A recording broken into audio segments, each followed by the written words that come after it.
my views. This isn't a set Facebook presentation, just before everyone takes photos and then says this is what Facebook thinks. It's what I think, and I happen to work at Facebook.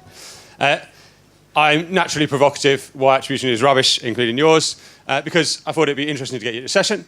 I actually think most attribution, it doesn't do a great job, but I have worked in attribution for a number of years now. I've been deep into cookie data. I've built the attribution models up from that ground, and I realise how bloody complicated this is. So don't feel like I'm trying to insult you. I'm just trying to be provocative because it's a Saturday and it's more fun to be provocative than not. So I know how difficult the problem is and the challenge, and you know, don't feel like I'm just sort of doing you down. And potentially a lot of hard work that goes into building these attribution models and trying to get them to work. I appreciate how much effort you've gone into. We're still waiting for my adapter, but I'm going to crack on and pretend you can see the slides. You know, what is the challenge that we're trying to do with attribution? Essentially, you're putting a lot of advertising out onto the web, onto mobile phones, and people are arriving at your website or your app, and they're doing something. They're buying your products and services. And attribution is you're trying to attribute the credit for all of that advertising that you're paying for to the conversions, to the sales that you're receiving. Right, so, you know, I just nicked, and apologies, you know, as I just created this presentation as we came in, I basically just used a load of Google images. So here, attribution, you know, you've got all of these channels. You're trying to work out what you should attribute to all these channels. If everybody just used one channel, you don't have a problem because you can just use one channel. You do have a big problem, but you don't have a problem in the way that most people calculate attribution. It's only when there's crossover in these channels that you have a problem, kind of. Why have I got Barack Obama up here? Why is he saying yes we can? Because this is the campaign in 2008. And most of your attribution solutions, they're stuck in 2008. They're using cookies. They're assuming everybody's just using the same computer. They're sitting at home using a desktop. They never access the internet in any other way. And we can just use the cookies that happens to there. And then they buy your product. And that's fine. We can just use that, track that data. We can map out the path to conversion that everyone's taken. But of course, we now live in 2018. The smartphone exists, apps exist, and most of your systems are really struggling to measure any of this. Yes, you can get visits reasonably well, but any view-through data, it's a real problem. So attribution stuck in 2008. That's the first big problem of it. What are we actually trying to do?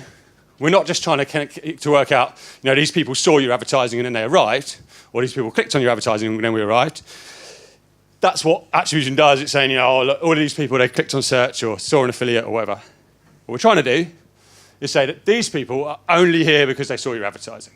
If you hadn't have advertised, if you hadn't have bought that search term, if you hadn't have done that display, if you hadn't have bought that Facebook campaign, you wouldn't have got these sales.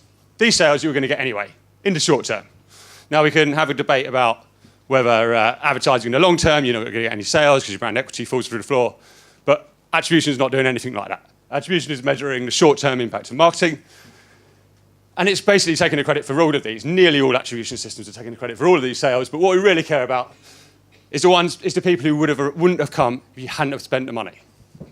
So CPA is now sort of such a ridiculous term because it's kind of the cost of everybody who arrived from a particular media source. Whereas actually what you really care about is everyone who wouldn't have arrived but did arrive because you spent that cash. Now, people, first of all, this is my only shit PowerPoint chart. People, first of all, arrived and they said, well, let's split this up. Let's do this. This is the problem we've got. Well, we'll look at how much media we had and we'll look at the base. And they used last touch. So they said, we'll count any click, any impression. We'll use something. And whether you're using last touch or whether you're using an attribution model that includes impressions, this is one of the challenges. You get this huge contribution of media and you get this tiny base because nearly everybody's seen one of your impressions or been on search or something like that. Now, if you're a really small company, actually, attribution is kind of similar to causality. If no one's ever heard of you, because you haven't advertised before, you start advertising, people see your adverts and they come to your site, well, actually, that's probably pretty close to causality. That's probably those incremental people that you have. If you're a FTSE 100 company and you're buying 2 million quid's worth of display every month, well, people are going to see your adverts who are going to come anyway. And that's the problem you have here.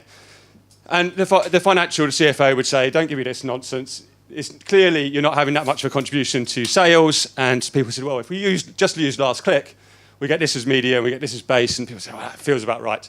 So we'll go with last click. And it feels strange given that since 2008, 2009, people have been saying move away from last click. But I work with lots of FTSE 100 companies, and loads of them are still using a last click methodology in order to measure the impact of their online activity. So it sounds like I'm talking to, probably preaching to converted, but still lots of you are doing it. And what does last click really measure? Well, it's a bit like measuring how many people come through your front door. Here's Harrods' front door, search. It's the front door to your business. It's how people navigate there. Whether they've gone through search, whether they've clicked on an affiliate, whether they've actually clicked through on your display impressions. Now, of course, that is valuable. I'm not saying that isn't valuable. It's important to have a front door in a good place. If Harrods didn't have their front door on Knightsbridge, if it was on, Old Kent Road, probably not so many people would go in there. If it was, in the back of Beyond, they wouldn't get any traffic. But the point is that not everybody comes through that front door was driven to go through it by the front door. And a lot of the way we calculate search and affiliates is essentially saying, well, everybody came through here. It's all the doorman. He opened the door. We should give him loads of money. We should attribute all the sales of Harrods to the doorman. It's all him. If only he could sign that contract, it'd be fantastic, wouldn't it? And really what we're doing is we're trying to drive people to our site using other forms of media. Because in some ways, generic search is different, but in some ways, search is a bit like the Yellow Pages. Now, the Yellow Pages, I delivered them when I was a student, and they were this thick. It was really hard work, actually. But today, I don't even know. Do you get Yellow Pages? Who knows? I never look at it. And the Yellow Pages, obviously, they sold content. If only they'd come up with the idea of ordering where you were in the Yellow Pages, but how much you were prepared to bid, they might have made a lot more money. But for any of you who don't remember the Yellow Pages, the reason when you go home and there's no Uber, that all the taxi companies are called AA taxis or ACE taxis, was the way that you used to rank in the Yellow Pages was alphabetically, not by money. So that's why people favoured A names.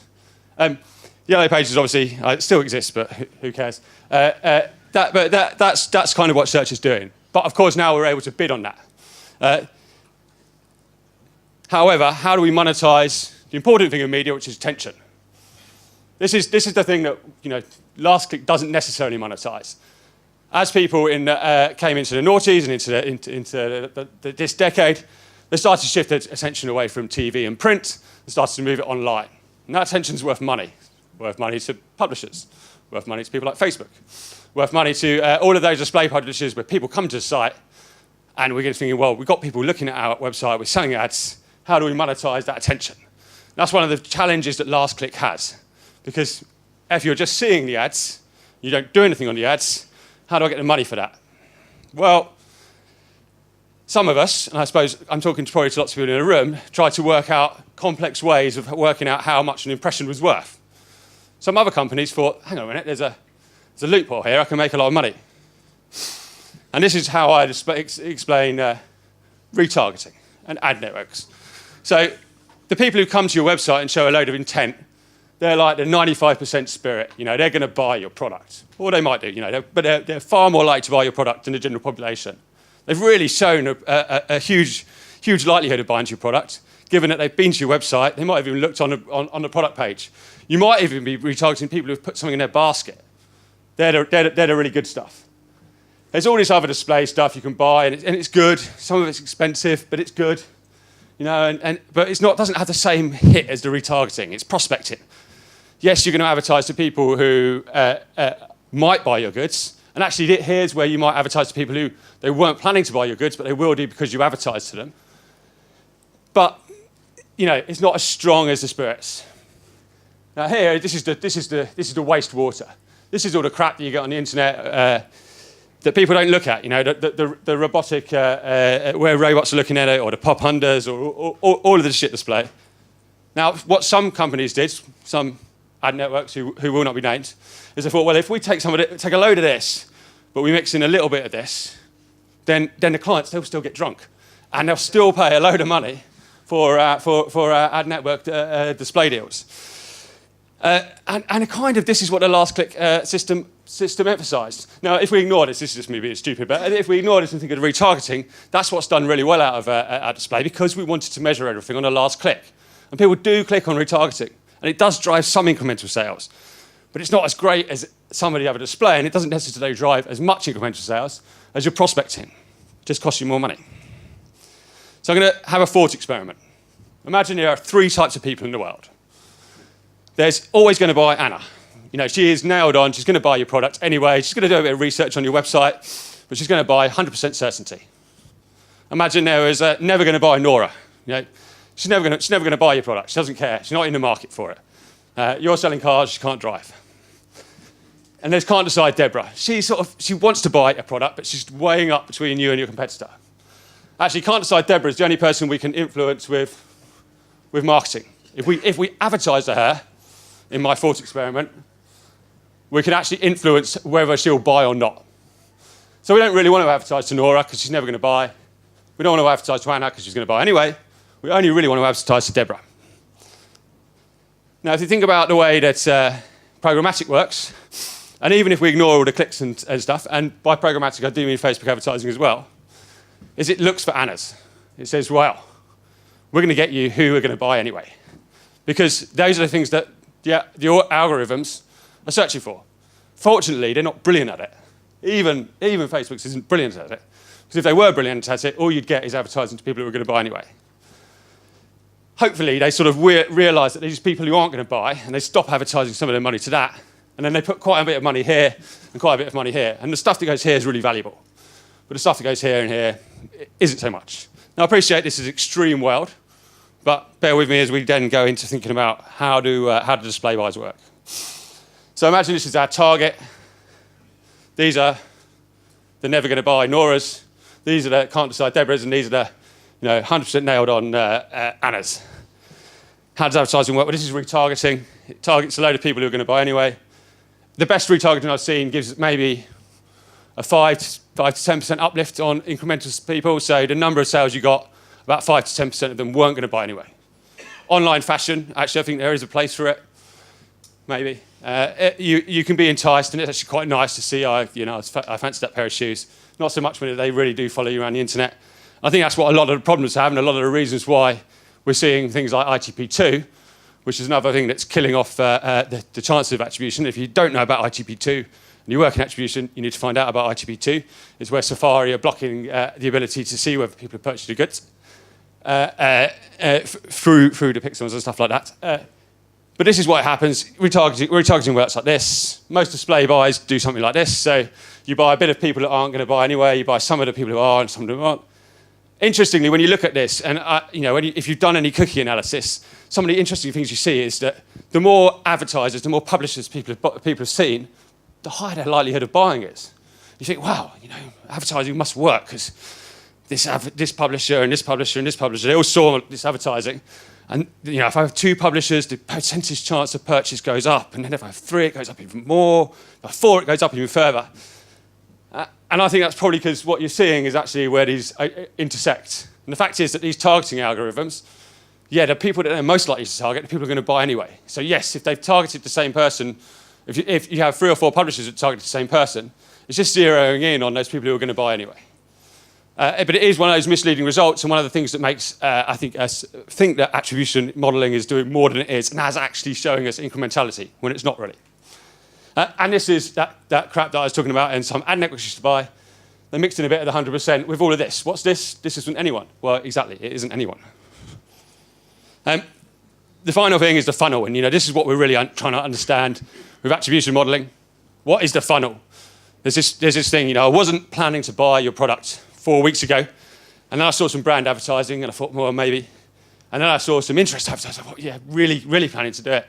And then I saw, the hard DR, and I went and bought. But in reality, the world doesn't really work like that. And I haven't seen any true experiments that prove out the funnel in the short term. Maybe in the long term, you need some sort of brand equity building, completely buy that, and then you have some sort of DR advertising to convert people. But in reality, this idea that people are going to see your brand awareness in 4 weeks to go before they convert, and then they're going to see your decision-based targeting, your DR in the last week.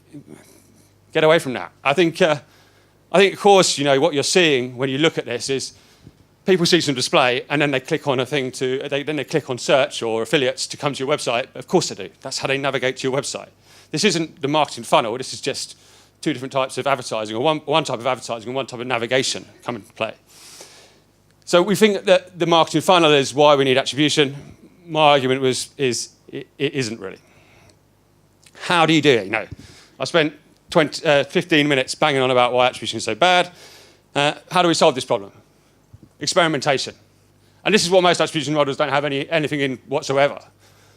If you don't run experiments, you can't tell whether something works or not. And what do I mean by experimentation? I mean good old test and control. I'm going to advertise to some people. I'm not going to advertise to some people. And I'm going to have a look to see whether the people I advertise to have a higher buying rate than the people who didn't advertise to. And if you're a small startup company and you've never advertised before, you're going to get a load of incremental sales as a percentage of that base. If you're a huge company, the number of incremental sales you're going to get is small, but that still might be worthwhile, and then you can work out your CPAs. There's one thing to really point out here, is what's really important is you take your target audience and you make the split on your target audience. I've seen some experiments where what you do is you advertise to some people who are in your target audience, and then you compare them to the people you didn't advertise to. Well, the reason the people who didn't advertise to don't buy your products as much as the people you did advertise to is because you targeted the people you did advertise to. I mean, this is obvious. But there are some companies, charlatans, who sell this as a way of measuring the impact of display. And you should, if you come across that, you should just reject it outright. You have to split your group at the point where you're saying, I'm going to target all these people. No, I'm not going to split that in half or with whatever percentage you need in order to get power for your statistical test.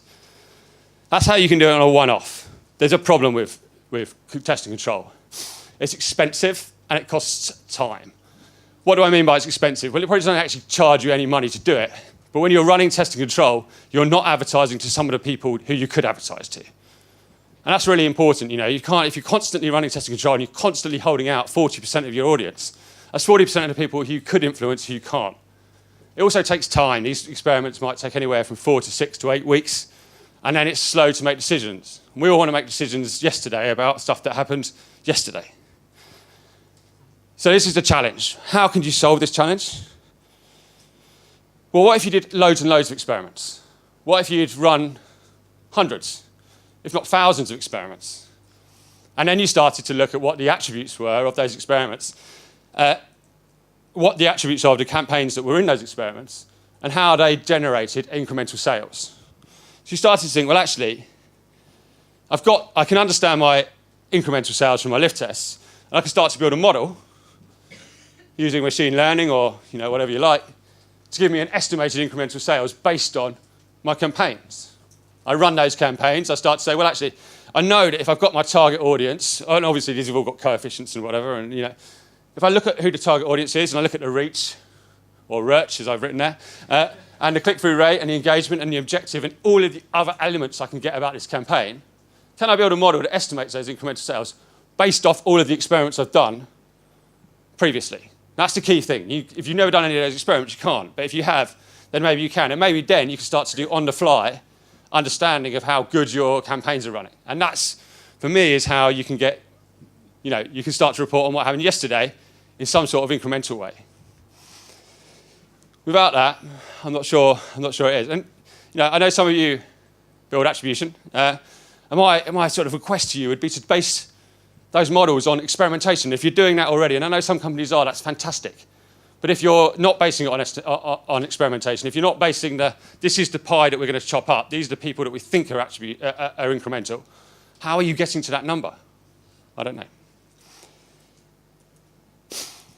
2 more slides and I'm done. How else can you do this? Well, I hate to say it, but with things like ITB2 and a move in the digital era to more privacy, it kind of looks like we're going back to the old world of marketing mix modeling, econometrics, as we call it in the UK.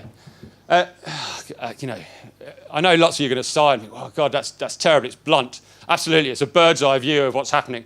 It doesn't give you that level of detail that you get from attribution.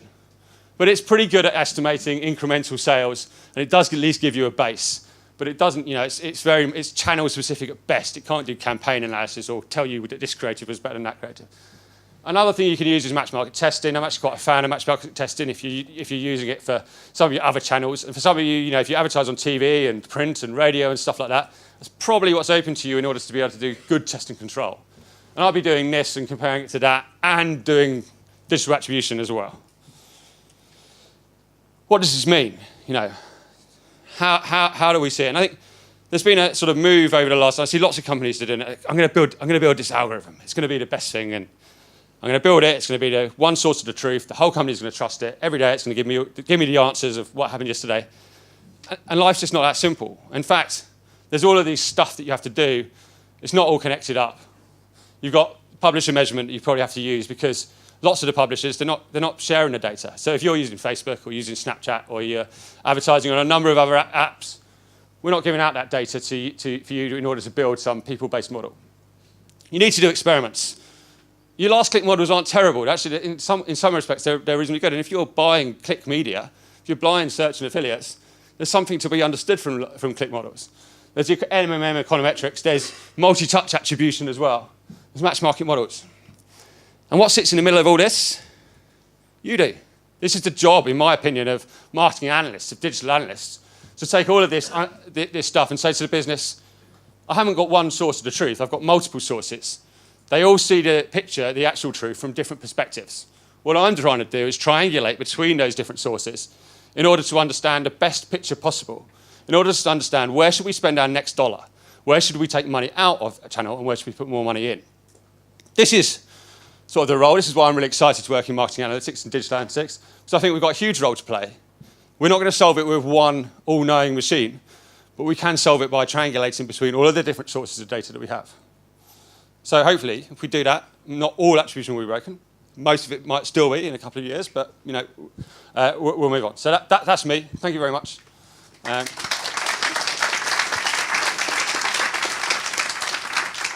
I'm happy to take some questions, and if you don't get your question answered, grab me afterwards. So sorry, you had your hand up first, and I'll come to you.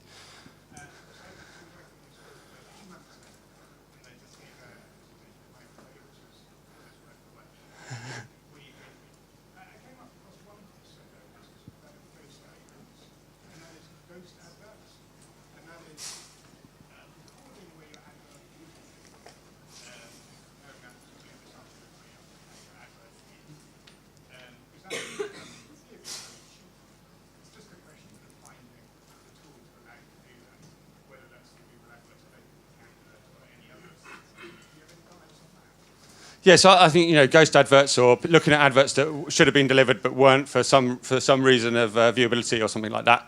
Actually, there's some companies that are doing that. I think they're doing it reasonably successfully. The big challenge with testing control in a cookie-based environment is we're not in 2008 anymore, and the people who are in your test control on their laptop and not in it on their desktop and aren't in it on their mobile phone, and you have to try and understand all of those groupings before I think you can get robust results. Otherwise, what you're going to see is a lot of pollution between those results.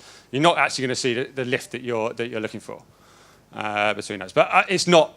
That is something that you could do. And what I'd be doing is trying to do that alongside some other test where I'm doing A/B testing or testing control that I can verify that against. Sorry. So it sounds a lot like uplift modeling in the CRM space. Targeting people that you would have, that would be influenced by marketing push. So you build two models, you have various ways of doing it through predictive analytics. How do you gather the learnings from thousands or hundreds of experiments into something that's a bit more automated? I completely agree with you, by the way. This looks like what DR advertising used to look like back in 1980s, 1990s, in some respects. What you could do, what we would do at Facebook is utilize the fact that we've got thousands of advertisers running test and control on a regular basis, and we'll surface that information to you as an advertiser in a way that means you can't just go and look at what your competitors' lift results were, but in order for us to be able to estimate what your current campaign is giving you on an incremental basis. And that's the crucial thing. If you're an individual company trying to do it yourself, then absolutely you just have to run these. You just have to keep running these tests and feeding that into some model that you've built in order to say, well, actually, how does that come? The challenge is it's going to take you a long time to build up the number of tests that you need. And therefore, if you can leverage the power of multiple companies in order to do that, it's very valuable.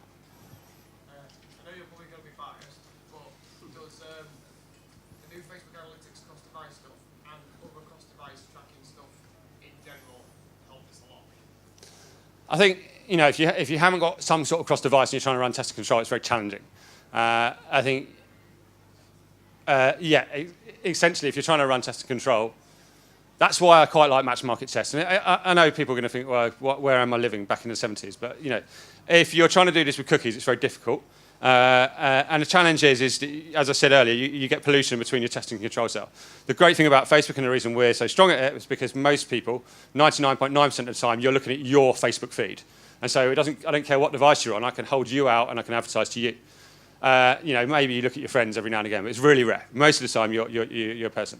And if you can find other mechanisms of doing that, using other people's knowledge of what devices are owned by an individual, then that works the same way.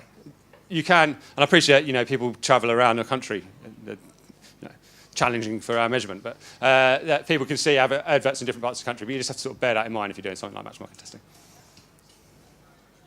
So I really love the presentation. Just when we do analysis, what we see is very often there's one factor that impacts your conversion rate more than anything else, which is competitive behavior.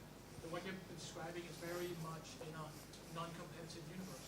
Because if you're running a campaign and the competitor is running the campaign for the same product at a lower price, then suddenly it's not, you can't do the attribution that simple. So you need to have that extra dimension of saying what's going on out there as well.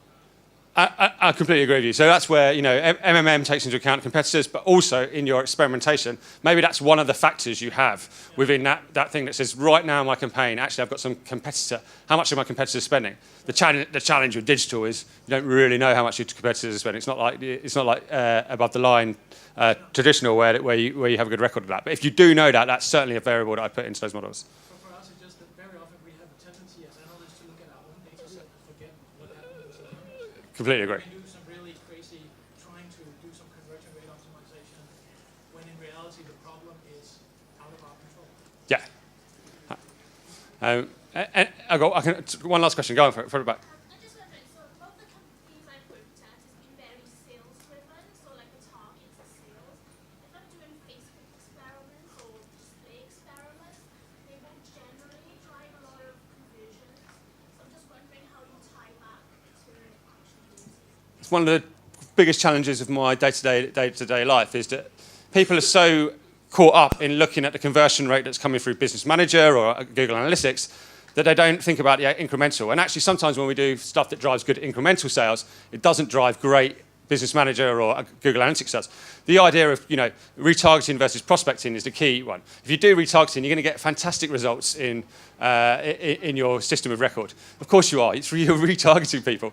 If you do prospecting, you get a much lower conversion rate. The fact is that that's giving you more incremental sales. And the only way to win that argument is to have theoretical and philosophical conversations with the people who are at a senior decision level to say, we're going to go for it. We're going to spend the money. We're going to run this test for a period of time. And that's about persuading them about why they should care about incremental sales and not attributed sales. I think my time is up, guys, but if you have any more questions, then grab me at the end.